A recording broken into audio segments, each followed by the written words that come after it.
Hi అండి, welcome back to Pradeep cuties channel. నేను మీ హేమలత. అందరూ ఎలా ఉన్నారండి? నేనైతే చాలా బాగున్నాను. మీరు కూడా బాగుండాలని మనస్ఫూర్తిగా కోరుకుంటున్నాను.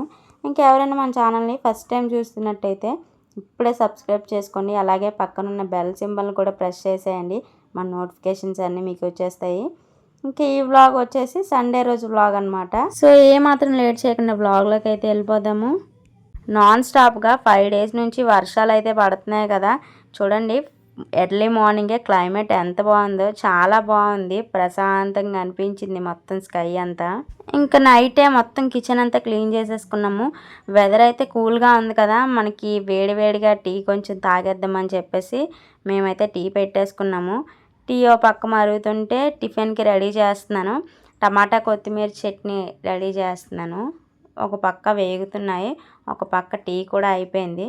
ఫస్ట్ మామయ్యకి అయితే టీ వేసి పక్కన పెట్టాను, ఇంకా లెగలేదు మామయ్య.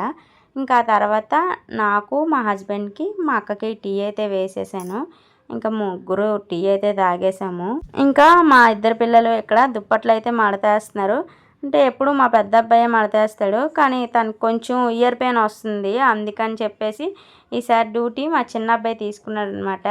మడతేస్తున్నాడు. చూడండి, పైకి కిందకి ఊపడం తప్ప ట్రై చేస్తున్నాడు మడతేయడానికి. సర్లే, అలవాటు అవుద్ది కదా అని చెప్పి నేను కూడా ఏమీ అనలేదు.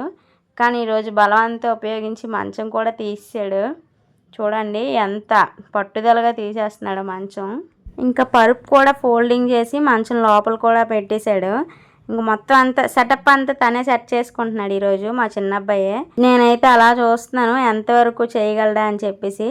కానీ ఏదైనా అనుకుంటే మాత్రం అది చేయకుండా అస్సలు వదిలిపెట్టు. టైం పట్టినా సరే అది కంప్లీట్ చేసే వెళ్తాడు ఎక్కడికి వెళ్ళినా. ఇంక ఈరోజు సండే కదా, మా ఇద్దరు పిల్లలకి చేదైతే పడతాను నేను ఎవ్రీ వీక్లీ సండేలోని. ఇంకా దాన్ని కూడా మా చిన్న అబ్బాయి అయితే కలిపేసాడు చేదిని. అమ్మ నేను కలుపుతానని చెప్పేసి. ఇంకా కలుపురా, ఎలా కలుపుతావో చూస్తానంటే సేమ్ నేను ఎలా కలిపానో తను కూడా అలానే కలిపాడు. ఎందుకంటే నేను కలపడం చూస్తాడు కదా, అందుకని వాడు కూడా సేమ్ అలాగే కలిపేసి వాళ్ళ అన్నీకైతే ఇస్తాడు ఫస్ట్. తర్వాత మా చిన్న అబ్బాయి కూడా తాగేశాడు. ఇద్దరు ఫేస్ ఎక్స్ప్రెషన్స్ ఎలా పెట్టారో చూడండి. చాక్లెట్లు అవి తిన్నప్పుడు మాత్రం అలా పెట్టరు, హ్యాపీగా తినేస్తారు నవ్వుకొని. చేతి తాగమన్నప్పుడు ఎక్కలేని నొప్పులు వస్తాయి ఇద్దరికి. అయినా సరే మనం వదిలిపెట్టం కదా, వాళ్ళ పని వాళ్ళు చేస్తారు, మన పని మనం చేసుకోవాలి, అంతే, కామనే. తింటున్నారు కదా అనేసి ఇవ్వడం మానేయకూడదు. ఆ తర్వాత నేను టిఫిన్ కూడా రెడీ చేసాను. ఇడ్లీ ఒక పక్క పెట్టేశాను, చట్నీ కూడా వేగిపోయింది. దాన్ని కూడా మిక్సీ వేసేసి పోపు అయితే పెట్టేశాను. ఇంతలోనే కొంచెం లైట్గా ఎండ అయితే స్టార్ట్ అవుతుంది. ఇంకా లేట్ చేయకుండా ఫాస్ట్గా 3 డేస్ నుంచి బట్టలు స్టాక్ అయిపోయాయి కదా, ఆ బట్టలన్నీ తీసుకొని వెళ్ళి పైన ఆరబెట్టేశాను. మా మేడ మీద ఒక చిన్న పావురం అయితే గూడు కట్టుకుంది. అది చూడండి ఎలా చూస్తుందో. మేము వచ్చినా అసలు ఏం భయపడదు, ఏమనమని చెప్పి. పాపం చలికి అది కూడా వణికిపోతుంది. మనం ఏం చేసినా భయానికి అది ఎగిరిపోద్ది. ఓ పక్క అది పెట్టిన గుడ్లు కూడా కింద పడి పగిలిపోతాయి. ఆల్రెడీ 2 టైమ్స్ కింద పడి పగిలిపోయి. అందుకే ఇంకేం అనలేదు, దాన్ని అలా వదిలేసాము. ఇక్కడ మా చిన్నోడైతే సైకిల్ తొక్కుతున్నాడు. నేను బట్టలు ఆరబెడుతుంటే సర్లే తొక్కురా అని చెప్పేసి నేను బట్టలు ఆరబెట్టినంతసేపు మా చిన్న అబ్బాయి అయితే సైకిల్ తొక్కున్నాడు.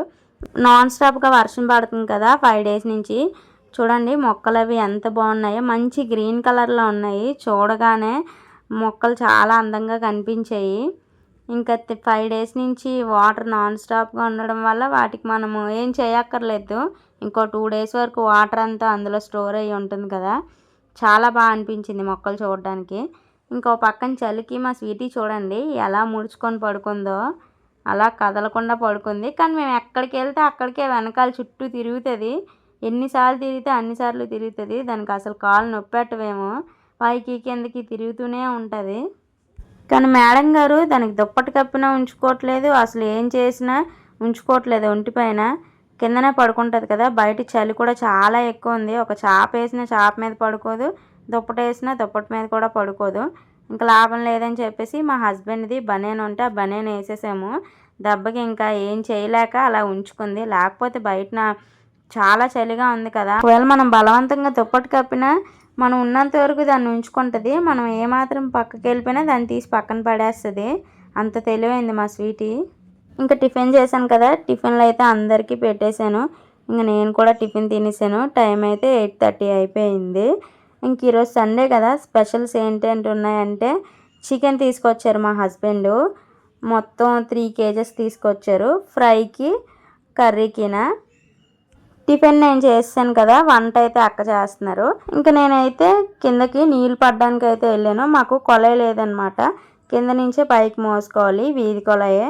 ఇంకా నేను నీళ్ళు పడడానికి అయితే కిందకి వెళ్ళిపోయాను. కానీ అస్సలు నీళ్ళు మొయ్యాలనిపించలేదు, బాగా చలిగా ఉంది కదా బయట. కాళ్ళు అయితే అస్సలు అడుగులు పడలేదు మెట్లు ఎక్కడానికి కూడా. మెల్లగా అలగోలా మేనేజ్ చేసి నీళ్ళైతే మోసి పైకి వచ్చాను నేను. ఇంకా టైం 9:30 అయిపోయింది కదా, వంట వండడం అయితే స్టార్ట్ చేశారు అక్క. ఇంకా ఏంటంటే వండుతున్నారంటే, కిందన మా ఇంటి కిందన ప్రెగ్నెంట్ లేడీ ఉందని చెప్పాను కదా ఇంతకుముందు. సో తనకు కొంచెం బిర్యానీ కర్రీ ఇద్దామని చెప్పేసి అక్క ప్లెయిన్ బిర్యానీన చికెన్ కర్రీని అయితే వండుతున్నారు. బిర్యానీ చేయడానికైతే కొంచెం బియ్యం నానబెట్టేశారు, అంటే ఇవ్వడానికి కదా, మనకి ఇంట్లోకి కలిపి మొత్తం 4 పావులు అయితే నానబెట్టారు. ఇంకా బిర్యానీకి అయితే ఈసారి ఏ వెజిటేబుల్స్ ఏమీ వేయట్లేదు, ప్లెయిన్ బగారా రైస్లా చేస్తున్నారు. కానీ బిర్యానీ అయితే చాలా బాగా వచ్చిందనమాట, తినడానికి టేస్ట్ కూడా చాలా బాగుంది. ఇంకా బిర్యానీ అయిపోయాక కర్రీ కూడా వండేశారు, కర్రీ కూడా చాలా బాగుంది. ఇంకా అక్క కర్రీ వండారు కదా, నేనైతే మా పెద్ద అబ్బాయి రెడ్ చికెన్ అని చాలా రోజుల నుంచి అడుగుతున్నాడు, వాడి కోసం అయితే రెడ్ చికెన్ని ప్రిపేర్ చేస్తున్నాను నేను. ఈ రెడ్ చికెన్ అయితే చాలా ఈజీ ప్రాసెస్. మీలో ఎవరికైనా ఇంట్రెస్ట్ ఉంటే నేను ఒక వీడియో పెడతాను, దానిది ఇంట్రెస్ట్ ఉన్న వాళ్ళు ఉంటే ఒకసారి మీరు కూడా ట్రై చేయండి. టేస్ట్ అయితే చాలా సూపర్గా ఉంటుంది, ఏమాత్రం మనం ఎంచడానికి లేదనమాట. ఫ్రై అయితే చాలా బాగుంటుంది. పిల్లలు ఎవరైనా చికెన్ తినలేని వాళ్ళు ఉంటే ఇలా ఫ్రై చేసి పెట్టండి, అలా అయితే హ్యాపీగా తినేస్తారు, ఏమాత్రం అసలు విసుక్కోకుండా తింటారు. ఎందుకంటే మా పెద్ద అబ్బాయి అసలు చికెన్ తినడానికి ఇష్టపడేవాడు కాదు, నాన్ వెజ్ అంటేనే కొంచెం చిరాకు పడేవాడు. అలాంటిది ఒకసారి వాడికి ఫ్రై చేసి ఇలా పెట్టానమాట, అంతే చాలు. ఇంకా ఆ రోజు నుంచి ఎప్పుడు ఈ కర్రీ చేయమని అడుగుతాడు, ఫ్రై చేయమని. ఆ రోజు నుంచి చికెన్ ఫ్రైని కంటిన్యూ చేస్తున్నాము. దీనికి పేరు కూడా మా పెద్ద అబ్బాయి పెట్టాడు, రెడ్ చికెన్ అని చెప్పి. చికెన్ ఫ్రై అయితే అయిపోయింది, కర్రీ కూడా అయిపోయింది. ఇంకా అక్క ఒక పక్క చారున ఒక పక్క అన్నం కూడా పెట్టేశారు. మామయ్యకి చారు అన్నం కంపల్సరీ ఉండాలన్నమాట. మొత్తానికి వంట అంతా కంప్లీట్ అయిపోయింది మాదైతే. ఇంకా పిల్లలు ఒకళ్ళని పిలుస్తున్నాము తినడానికి రండి అని చెప్పేసి. చూడండి మా బిర్యానీ కూడా ఖాళీ అయిపోయింది అప్పుడే, అంటే ఇస్తామని చెప్పాం కదా, ప్రెగ్నెంట్ అమ్మాయి ఉందని చెప్పేసి. అలా 2 ఉన్నారు, వాళ్ళిద్దరికి కూడా కొంచెం బిర్యానీ కర్రీ వేసి అయితే ఇచ్చేసాము. ఇంక ఈరోజు మా హస్బెండ్ అయితే నన్ను మా పిల్లల్ని ముఫాసా సినిమాకి అయితే తీసుకెళ్తానని చెప్పారు. అందుకని చెప్పేసి ఫాస్ట్గా మేమైతే భోజనాలు అయితే చేసాము, టైం అయిపోతుంది మూవీకి అని చెప్పి. చూసారు కదండి సండే రోజు మా బ్లాగ్ అయితే ఎలా ఉందో. మా మమ్మీకి బ్లాగ్ నచ్చితేనే లైక్ చేయండి, షేర్ చేయండి, సబ్స్క్రైబ్ చేయండి. మా చిన్నోడైతే ఏదో ట్రై చేశాడు కదా, మీరు కూడా సపోర్ట్ చేయండి.